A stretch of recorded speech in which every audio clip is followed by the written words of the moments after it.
शताब्दी वर्ष के अवसर पर यहाँ पर आयोजित, यहाँ पर इसी स्थान पे बैरागी कैंप में कुंभ लगता है। कुंभ भी हमारे यहाँ अगले वर्ष आने वाला है। तो ये भी जो मैं देख रहा हूँ, ये भी एक कुंभ से कम नहीं है। मंच पे आसीन पूजनीय गुरुदेव स्वामी अवधेशानंद जी महाराज, स्वामी विश्वेश्वरानंद जी महाराज, शताब्दी वर्ष अखंड ज्योति का भी है, माता जी का भी है, और यही शताब्दी वर्ष राष्ट्रीय स्वयंसेवक संघ का भी है। तो मंच पर उपस्थित राष्ट्रीय स्वयंसेवक संघ के पर्यावरण गतिविधि के अखिल भारतीय अधिकारी आदरणीय गोपाल आर्य जी, किशोर उपाध्याय जी, भारतीय नदी परिषद के संस्थापक भाई रमनकांत जी, भूपेन जी,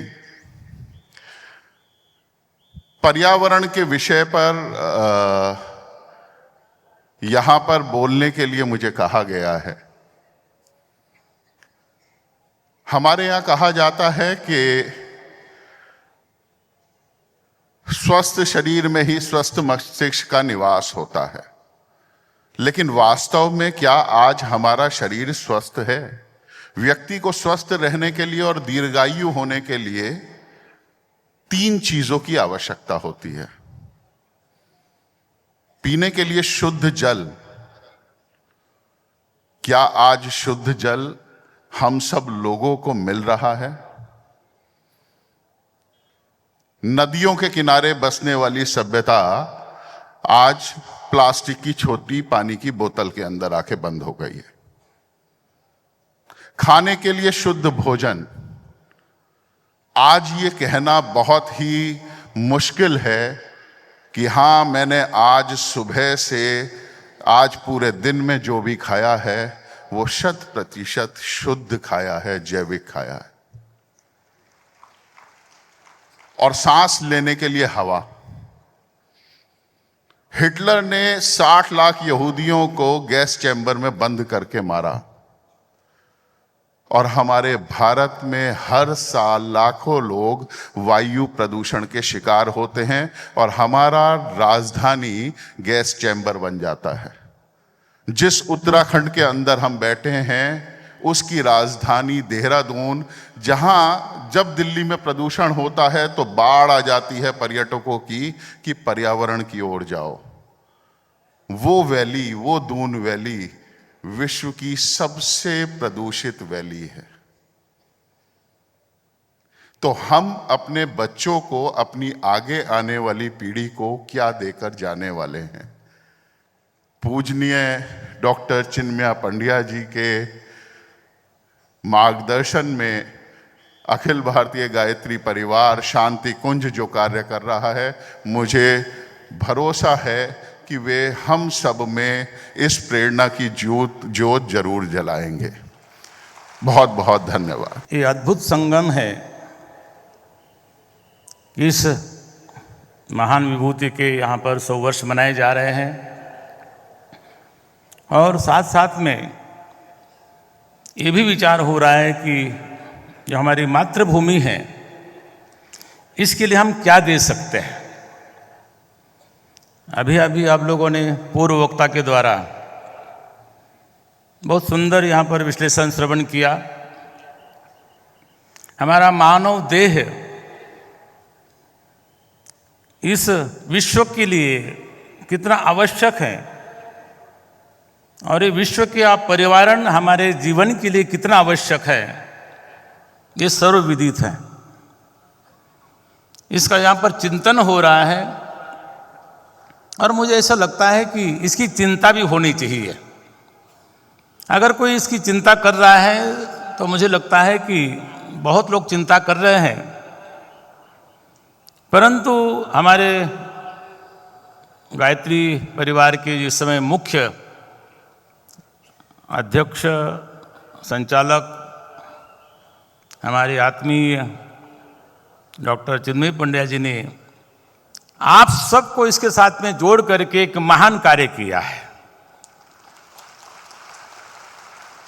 और ये कार्य केवल व्यक्तिगत नहीं है, किसी संस्थागत नहीं है, किसी एक देश के लिए नहीं है, ये संपूर्ण विश्व के लिए है। विश्व के सामने संकट निर्माण हुआ है कि कैसे जिया जाए। लोग जी रहे हैं, परंतु कम से कम ये परमात्मा की जो प्रकृति है, भगवान ने स्वयं कहा है, मेरी अष्टधा प्रकृति है, भूमि रापो नलो वायु खम मनो बुद्धि रेवच। अगर हम पर्यावरण की सेवा करेंगे तो मुझे लगता है कि हम ईश्वर की सेवा करेंगे, साक्षात भगवान की सेवा करेंगे। इसलिए आपको भगवान की सेवा के लिए हमारे यहाँ पर इस परिवार ने आपको जोड़ा हुआ है, तो ये भगवत कार्य ही आप कर रहे हैं। और इसे परमात्मा हमें प्रसन्न हमारे पर होगा, और परमात्मा प्रसन्न होकर के हमारे मनवांछित जो हमारी कामना है वो हमें प्रदान करेंगे। अखिल विश्व गायत्री परिवार की नियामक, प्रेरक और नाभकीय सत्ता वंदनीय सत्पुरुष ब्रह्मलीन पूज्य पंडित श्री राम शर्मा आचार्य प्रवर, जिनकी शताब्दी के निमित्त हम यहाँ सब एकीकृत हैं, ऐसी भगवती स्वरूपा प्राम्बिका रूपा वंदनीया पूज्य माताश्री की सूक्ष्म सन्निधि, आदरणीय डॉक्टर साहब, आदरणीय जी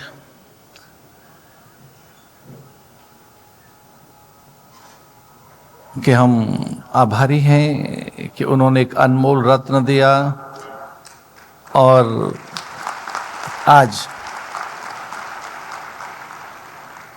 वे भारत का गौरव हैं, भारत की विभूति और भारत का बड़ा भविष्य भी हैं।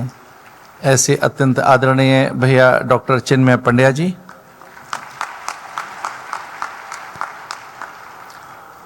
विश्व के सर्वाधिक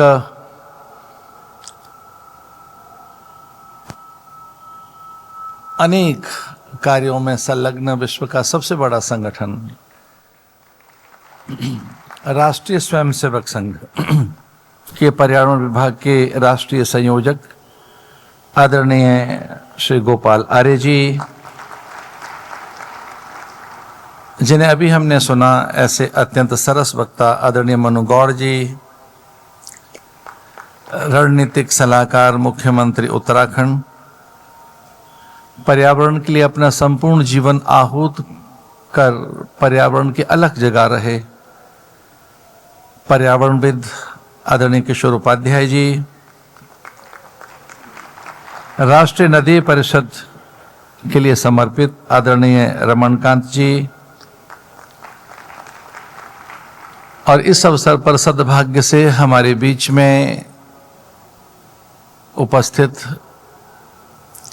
श्रोत्रिय ब्रह्मनिष्ठ परम वंदनीय परम पूज्य महामंडलेश्वर विश्वेश्वरानंद जी महाराज,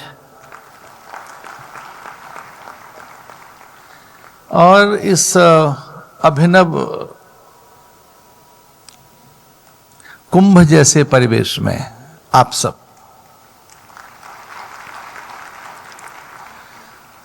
पर्यावरण हमारे जीवन का अभिन्न अंग है।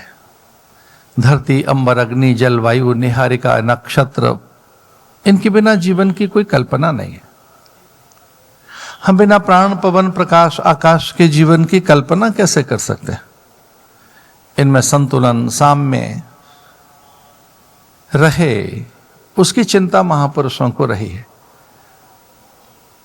आज अखिल विश्व गायत्री परिवार डॉक्टर पंड्या जी के माध्यम से जो एक अलग जगा रहा है, यही अलग बहुत पहले वैदिक काल में, बहुत आरंभ में, सृष्टि के आरंभ में ये बात कही गई, ओम द्यौ शांति, अंतरिक्ष शांति, पृथ्वी शांति।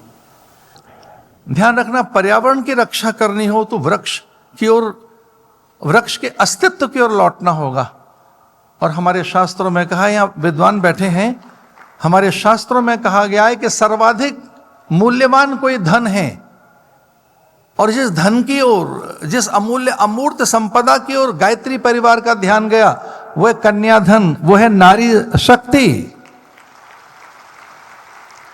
हमारे शास्त्र कहते हैं 10 पुत्र समा कन्या। मैं नहीं कह रहा हूं, हमारे शास्त्र कह रहे हैं 10 बेटों के बराबर एक बेटी है। 10 पुत्र समा कन्या, 10 कन्या समोतरु। हाँ, 10 बेटों के बराबर तो एक बेटी है, पर 10 बेटियों के बराबर क्या है? एक पेड़। हम वृक्ष लगाएं। आज बड़ा आनंद है, चारों ओर वृक्ष दिखाई दे रहे हैं। जहां गायत्री परिवार ने समता की बात कही, वैचारिक आंदोलन खड़ा किया, नर नारी एक समान ये बात कही, घर घर गायत्री के माध्यम से वेद गूंजा। आप कर सकते हैं, आपकी सामर्थ्य है। डॉक्टर पंड्या जी, आपकी बड़ी सामर्थ्य है। आपके पास वैसे ही कार्यकर्ता हैं जो कभी इंद्र के पास थे समुद्र मंथन में, जो कभी राम के पास थे सेतु निर्माण में, जो कभी कृष्ण के पास थे गिरिराज के उठाने के समय। पर्यावरण की चिंता करिए, रीयूज एंड रिसाइकल, ऐसी चीजें प्रयोग करें। ये हमें गायत्री परिवार के कार्यकर्ता और ये स्वयंसेवक अथवा यहाँ के साधक बड़े अच्छे लगते हैं। एक झोला लेके चलते हैं, प्लास्टिक अभी भी आपके पास नहीं है। संकल्प लें कि हम पेड़ लगाएंगे। किसी मंगल प्रसंग पर, विवाह वर्षगांठ पर, बालक के जन्मदिन पर, अथवा तो विवाह के मंगल पर्व पर, कोई भी मंगल पर्व हो, कोई पर्व आए, तीज त्योहार आए, उत्सव आए, पहले वृक्ष लगे। और ऐसा हम कर सके तो धरती पर हरियाली आएगी। गायत्री परिवार करोड़ों वृक्ष लगाने का संकल्प ले ही चुका है, और वो अकेले न लगाएं, अन्य संस्थाओं को भी साथ लें, सबको प्रेरित करें। धरती पर एक अभियान जगह गायत्री परिवार के द्वारा, सब आएं और सब पेड़ लगाएं एक साथ। जितने हम प्राणी हैं, 140 करोड़ हैं इस धरती पर, सब एक संकल्प लें।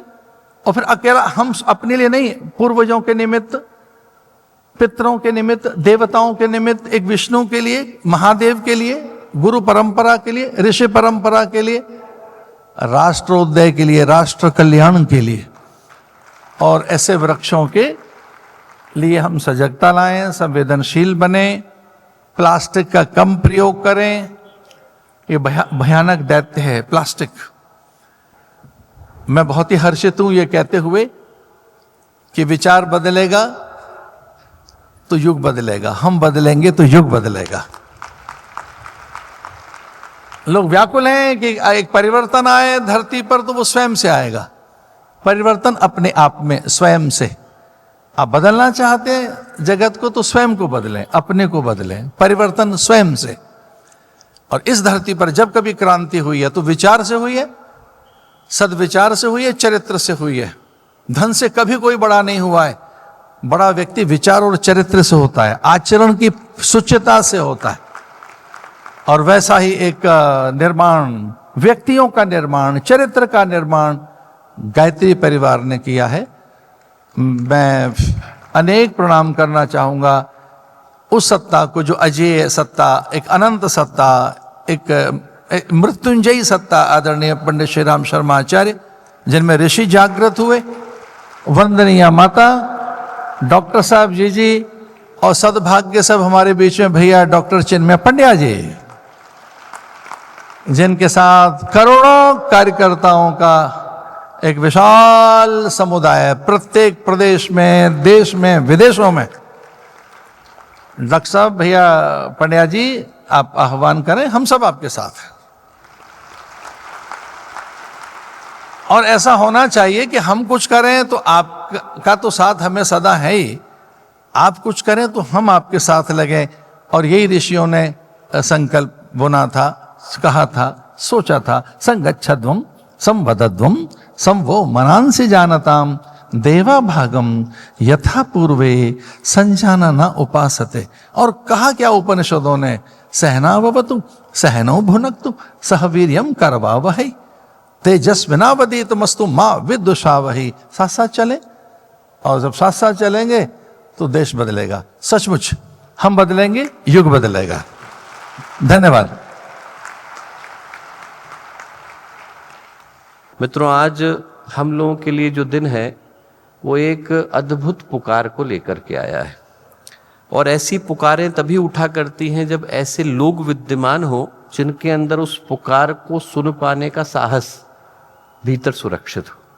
आज का दिन एक बड़े गहरे प्रश्न को लेकर के आया, और प्रश्न ये है कि हम लोग कार्यक्रमों में, कार्यशालाओं में, अधिवेशनों में, सम्मेलनों में निरंतर जाते ही रहते हैं। उस दृष्टि से कोई पहला प्रयास नहीं, पर ऐसा कभी कभी होता है कि उसका विषय जिस पर चिंतन, मंथन, विमर्श, संवाद, समीक्षा हो रही हो, वो विषय हो जिसका संबंध और सरोकार हर उस प्राणी के साथ हो जिसको इस धरती पर कदम रखने का अवसर मिला।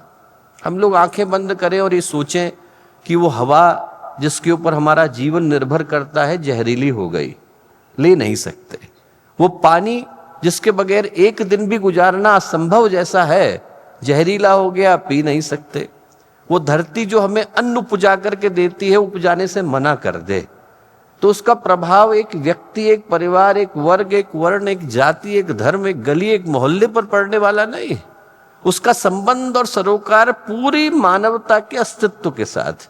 ये जो प्रश्न है वो पूरे मानवता के अस्तित्व का और आने वाली पीढ़ियों के भविष्य का प्रश्न है। आज जिस विषय पर चिंतन करने के लिए हम लोग यहाँ पर एकत्रित हैं, संकल्प लेने के लिए एकत्रित हैं, वो संकल्प ऐसा नहीं कि हमारे इस सभागृह से बाहर निकलते ही समाप्त हो जाएगा। उस संकल्प को लेने के साथ आप जरा सोच करके देखिए कि जिन वृक्षों को धारण करने के लिए आज आप यहाँ आकर के बैठे, उन वृक्षों के माध्यम से अभी अभी पूज्य स्वामी जी ने बताया कि एक वृक्ष के माध्यम से 100 बच्चों का निर्माण हो रहा है, 100 पुत्रों का निर्माण हो रहा है। तो आप अपने हाथ में 100 पुत्रों को और 10 कन्याओं को लेकर के जा रहे हैं, यहां से उस संकल्प को लेकर के जा रहे हैं।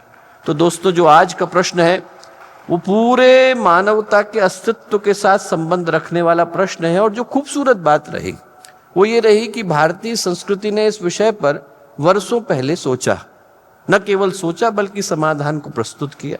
एक जो चिंतन भारत की धरती से निकला वो पंच महाभूत का निकला। जब आप सांख्य को पढ़ते हैं, कपिल मुनि को पढ़ते हैं, पंचशिख को पढ़ते हैं, ईश्वर कृष्ण को पढ़ते हैं, तो उसके अंदर ऋषि कहते हैं कि पुरुष और प्रकृति मिले, महत बना, अहंकार बना, उससे पंच महाभूत, पंच तन्मात्रा बने, पंच ज्ञानेन्द्रिय, पंच कर्मेंद्रिय बने। और सिर्फ चराचर जगत ही उनसे नहीं बना, हमारा शरीर भी उनसे बना। क्षिति जल पावक गगन समीरा, पंच तत्व से रचित शरीरा। और वो पंच महाभूत जब दिशाओं में जाकर के बैठ गए तो वास्तुशास्त्र हो गए, अंगुलियों में जाकर के बैठे तो योग तत्व मुद्रा विज्ञान हो गए, वो जब चिकित्सा में बैठे तो प्राकृतिक चिकित्सा हो गए, और आयुर्वेद में बैठे तो आयुर्वेद का आधार भी पंच महाभूत ही हुए।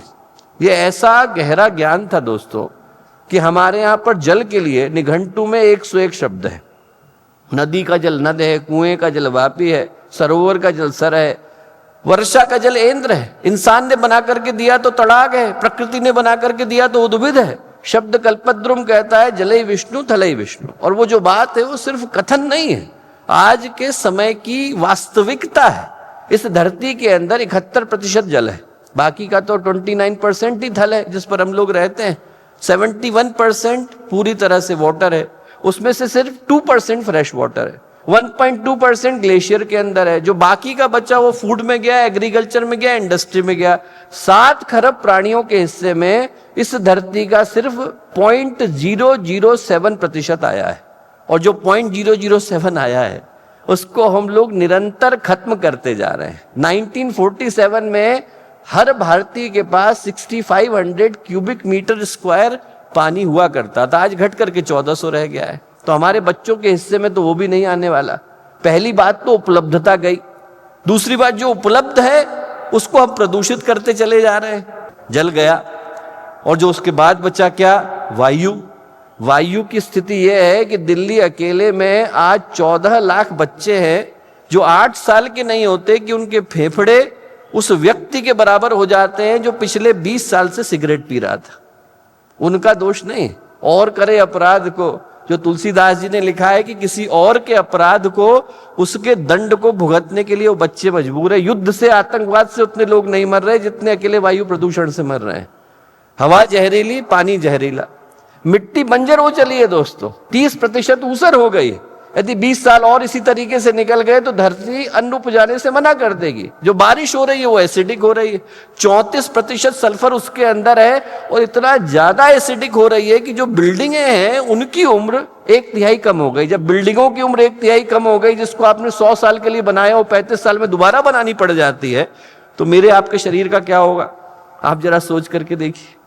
हमारी आंखों के सामने इस संसार के जितने महत्वपूर्ण घटक हैं वो या तो उपलब्धता खो रहे हैं या जहरीले हो रहे हैं। हमारे ऋषियों ने कहा कि यदि यहां पर स्वार्थ आ गया, निकृष्टता आ गई, नीचता आ गई, तो व्यक्ति उसका प्रभाव हर जगह पर देखता है, और हम देख रहे हैं।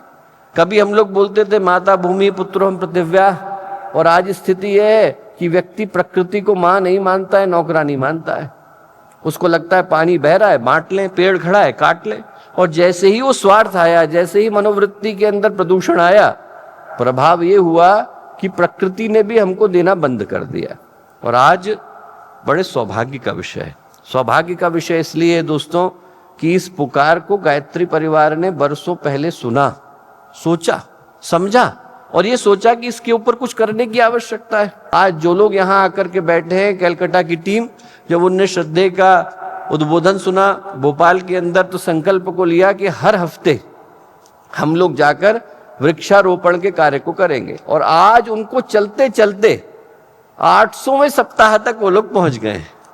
कैलकाटा की टीम को देख करके गुजरात की टीम, गुजरात की टीम को देख करके दिल्ली की टीम, यदि मैं अभी सारी टीमों के नाम लूं तो उनके जो संयुक्त सप्ताह है, जो हर सैटरडे हर संडे को वो लोग जाकर के वृक्षारोपण करते हैं, तो उसकी संख्या 20,000 से ज्यादा सप्ताहों की हो रही है। 20,000 से ज्यादा सप्ताह। उनके लगाए गए पेड़ों को यदि हम लोग गिने तो उनकी संख्या, सिर्फ उनके ही लगाए गए, जो यहां आकर के बैठे उनके लगाए गए पेड़ों की संख्या को गिने तो वो संख्या 75 लाख से ज्यादा हो जाती है दोस्तों। उनके द्वारा साफ करी गई नदियों को गिने तो उनकी संख्या 12 से ज्यादा हो जाती है।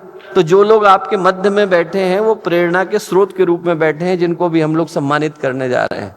पर इसके साथ साथ हम संकल्प लेने जा रहे हैं, भारत के प्रत्येक जिले में, 766 जिलों में से प्रत्येक जिले के अंदर परम वंदनीय माता जी के नाम से एक उपवन की स्थापना का संकल्प, वहां पर हजारों वृक्षों को लगाने का संकल्प, वहां के एक तीर्थ की शुद्धि का संकल्प, वहां के एक सरोवर की शुद्धि का संकल्प, और वहां की एक नदी की शुद्धि का संकल्प। ये जो संकल्प है वो हम इसलिए ले रहे हैं कि हमारे माता पिता ने, पूज्य गुरुदेव ने, वंदनीय माता जी ने हम लोगों को ये जीवन प्रदान दिया। सौभाग्यशाली है कि हम लोग इन सांसों को ले पाते हैं, पर हमारे बच्चों को वो सौभाग्य प्रदान करना हमारी जिम्मेवारी हो जाती है। और वो हम तभी कर पाएंगे जब उनको एक स्वस्थ सुरक्षित वातावरण दे पाएंगे। आज जो लोग यहाँ पर संकल्प को लेने के लिए आकर के बैठे हैं दोस्तों, वो लोग अद्भुत है, अलौकिक है। मैं आप में से प्रत्येक के अंदर उपस्थित ईश्वर की चेतना को नमन करता हूं, नमन करता हूं कि आप लोगों ने संकल्प को लेने का भाव अपने मन में दिखाया। आज आप लोगों के सामने सारे के सारे पौधे यहाँ पर विद्यमान है। हमारे अनेकों जिलों से आए हुए प्रतिनिधि यहाँ से उनको लेकर, संकल्प को लेकर के जाएंगे, और लेने के साथ ही साथ मन में इस भाव को भी प्रतिष्ठित करके जाएंगे कि ये उपवन हम लोगों को बनाना है। और मैं आपको एक छोटा सा उदाहरण देता हूं। जिस दिन ये भाव मन में आया कि हमें वंदनीय माता जी के नाम से प्रत्येक जिले में उपवन बनाना है, मैं उस समय राजस्थान में था और किसी को बताया नहीं था। अभी मन में बात बोली ही थी कि ये कार्य हम लोगों को करने की आवश्यकता है। और जिस पहले कार्यक्रम में पहुंचा वो नीम के थाने का प्रोग्राम था, और नीम के थाने में जैसे ही पहुंचा तो आपको भरोसा नहीं होगा, वहां पर वहां के जो गायत्री परिवार के कार्यकर्ता थे, अपने भाई बहन थे, उनने कहा भैया ये प्रोग्राम में जुड़ा हुआ नहीं है, पर एक प्रोग्राम हम लोगों ने बनाया है, हमने वंदनीय माता जी के नाम से उपवन बनाया है, आप चल करके उसका अनावरण कर दीजिए।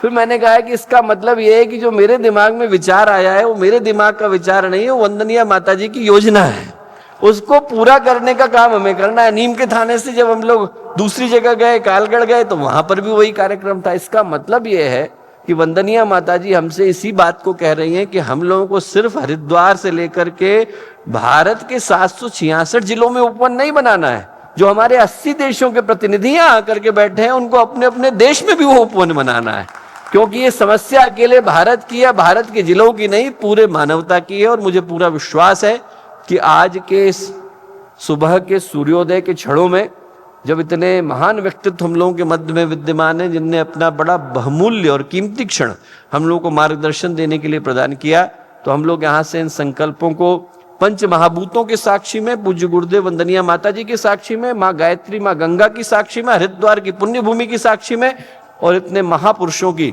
साक्षी में लेकर के जाएंगे, ताकि इस संकल्प को निश्चित रूप से पूरा कर सकें। आप सबको पुनः संकल्प लेने के लिए शुभेच्छाएं और संकल्प को पूरा करने के लिए शुभेच्छाएं। बहुत सारी मंगल कामना। हमने जब से होश संभाली तब से हम गायत्री के उपासक रहे हैं, और शांति कुंज ये गायत्री महातीर्थ है, यह वेद तीर्थ है, ये सनातन धर्म का तीर्थ है, ये राष्ट्र धर्म और युग धर्म का तीर्थ। ये श्रद्धेय पूज्य वंदनीय प्रातः स्मरणीय वेदर्षि, राष्ट्र ऋषि और युग ऋषि पंडित श्याम शर्मा जी के तप और पुण्य का शाश्वत सनातन प्रवाह है। माने एक दिव्यात्मा, एक वेदात्मा, एक ऋषि आत्मा, जिनके रोम रोम में गायत्री माता है, जिनके रोम रोम में वेद माता है, जिनके रोम रोम में भारत माता है और धरती माता के कल्याण की महाभावना है, ऐसे महापुरुष। क्योंकि हमारा स्रोत एक ही है, वेद। वेदो अखिलो धर्म मूलम। और जिस गुरुकुलीय परंपरा से हम पढ़कर के आए, यद्यपि हरिद्वार के एक छोर पर पतंजलि योगपीठ है, दूसरे छोर पर शांति कुंज है, लेकिन गंतव्य एक ही है, साध्य एक ही है।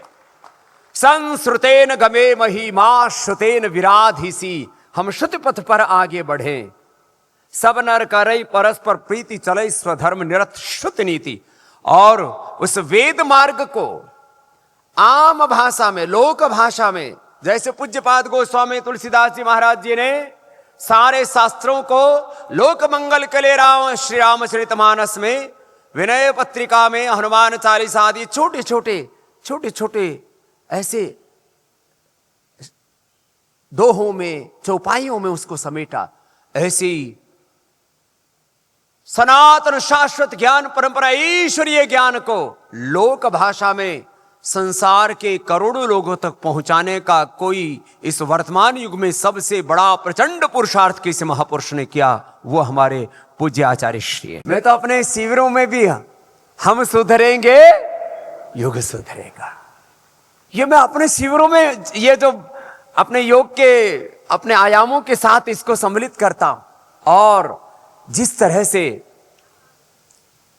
पूज्य आचार्य श्री ने जो कार्य किया है, और मैं तो अभी जल्दी आना था, फिर ऋषिकेश में वहां पर कल्याण का, गीता प्रेस गोरखपुर का भी कार्यक्रम चल रहा था, तो मैं हेलीकॉप्टर से जाते और आते समय देख रहा था, गायत्री परिवार के पास न्यूनतम संसाधन है, न्यूनतम संसाधनों में इतनी सुंदर सृष्टि की सृजना की जा सकती है, यह भी शांति कुंज से सीखने जैसा है। न्यूनतम संसाधनों में ये भैया बैठे हुए हमारे इधर चिन्मय जी, एक तो चिन्मय आत्मा है और ये भी चिन्मय की आत्मा भी सबके भीतर समाहित है। माने सारे भारतवर्ष में यदि एक दो ऐसी सनातन धर्म की जो मूल संस्थाएं हैं, और उसमें एक सनातन का शाश्वत प्रवाह गायत्री माता से लेके वेद माता से लेकर के भारत माता गौ माता के पुण्य सेवा का पुण्य प्रवाह कहीं से चल रहा है, तो शांति कुंज महातीर्थ से चल रहा है। और इसकी हमें बहुत गहरी एक आत्मिक संतोष की अनुभूति इस रूप में कि एक सदगृहस्थ गायत्री की उपासना करके अपने आहार में, अपने विचार में, वाणी में, व्यवहार में, स्वभाव में, आचरण में पवित्रता ला करके गायत्री मंत्र को गाता ही नहीं है, इस शांति कुंज के गायत्री के साधक गायत्री को गाने के साथ गायत्री को जीते हैं। ऐसे आप साधकों की पुण्याई को और श्रद्धेय गुरुदेव की तपस्या को हम तो प्रणाम करने आए। हमको पता लग रहा था हम देर से पहुंच रहे। हमने कहा हम यहां कोई प्रवचन करने नहीं आए, हम तो श्रद्धेय गुरुदेव जी के रोम रोम से कृतज्ञ हैं, उनके प्रति कृतज्ञता प्रकट करने के लिए। रोम रोम कृतज्ञ है हमारा, अभिभूत हैं हम, आशीषित हैं, उनके अनुग्रह से अप्लावित हैं कि ऐसे महापुरुषों की सन्निधि, उनका दर्शन और उनकी प्रेरणाओं से मैं तो पूरे देश भर में, दुनिया भर में जाता हूं, जहां भी जाता हूं वहां कहीं मैंने देश और दुनिया में कहीं पर भी गया तो मैंने कोई ऐसा स्थान नहीं जहां पर मैंने गायत्री के साधक, शांति कुंज के साधक ना देखे हो। निराभिमानी भाव से सेवा करते हैं और कोई बिना किसी आडंबर के, बिना किसी चाह के, बिना किसी कामना के। पहले जब हरिद्वार आया, आज से 33 साल पहले की बात बता रहा हूं, तो सीधा हमने सुना यहां गायत्री तीर्थ है। मैंने कहा हम तो गायत्री को भज रहे हैं, तो गायत्री तीर्थ में गए, वहां ब्रह्मवर्चस शोध संस्थान में गए। आज यद्यपि योग, आयुर्वेद और अपने सनातन मूल्यों पर लगभग 500 वैज्ञानिक पतंजलि रिसर्च फाउंडेशन में शोध करते हैं, लेकिन उस शोध की प्रेरणा भी हमें ब्रह्मवर्चस से मिली है। हम यहाँ कोई क्रेडिट देने के लिए नहीं, कोई इधर डॉक्टर प्रणव पंड्या जी कहीं सुन रहे होंगे या हमारे चिन्मय पंड्या जी सुन रहे हैं, आप गायत्री के साधक हो, कि आपको खुशी होगी कि हम गुरु जी की बड़ाई कर रहे हैं, ब्रह्मवर्चस की, शांति कुंज की बड़ाई कर रहे हैं। अरे हम बड़ाई नहीं कर रहे, ये ब्रह्मवर्चस, ये गायत्री पीठ, ये शांति कुंज, मैं शांति कुंज को मात्र एक संस्था नहीं देखता, मैं शांति कुंज को एक युग धर्म के प्रवर्तक के रूप में देखता। मैं डॉक्टर प्रणव पंड्या जी को एक व्यक्ति के रूप में नहीं देखता। डॉक्टर प्रणव पंड्या जी हमसे आयु में छोटे हो सकते हैं, लेकिन हम डॉक्टर प्रणव पंड्या जी में, हम अपने श्रद्धेय डॉक्टर साहब में, और हमारे पूज्य भाई हैं हमारे चिन्मय पंड्या जी, हम इनमें श्रद्धेय गुरुदेव का प्रतिरूप देखते हैं, श्रद्धामयी मां का प्रतिरूप देखते हैं। हम वो अखंड ज्योति जो पूज्य गुरुदेव ने जलाई, वो अखंड ज्योति हम अपने भैया चिन्मय पंड्या जी में देखते हैं। वो ही स्वरूप है। यही हमारी गुरु परंपरा है, यही हमारी ऋषि परंपरा है। अपने गुरुओं का प्रतिरूप उनके शिष्य होते हैं, और ये मात्र रक्त संबंध नहीं है, यहां आत्म संबंध है। डॉक्टर प्रणव पंड्या जी और डॉक्टर चिन्मय जी आदि इतने महापुरुष हैं, इनके बारे में जितना कहें उतनी वाणी मौन हो जाती, हमने शब्द हो जाते हैं। बोले भारत माता की, सत्य सनातन वैदिक धर्म की, गायत्री माता की। हमारे YouTube चैनल शांति कुंज वीडियो गायत्री परिवार को सब्सक्राइब करें एवं बेल आइकन जरूर दबाएं ताकि गायत्री परिवार की विभिन्न गतिविधियों की जानकारी आपको मिलती रहे।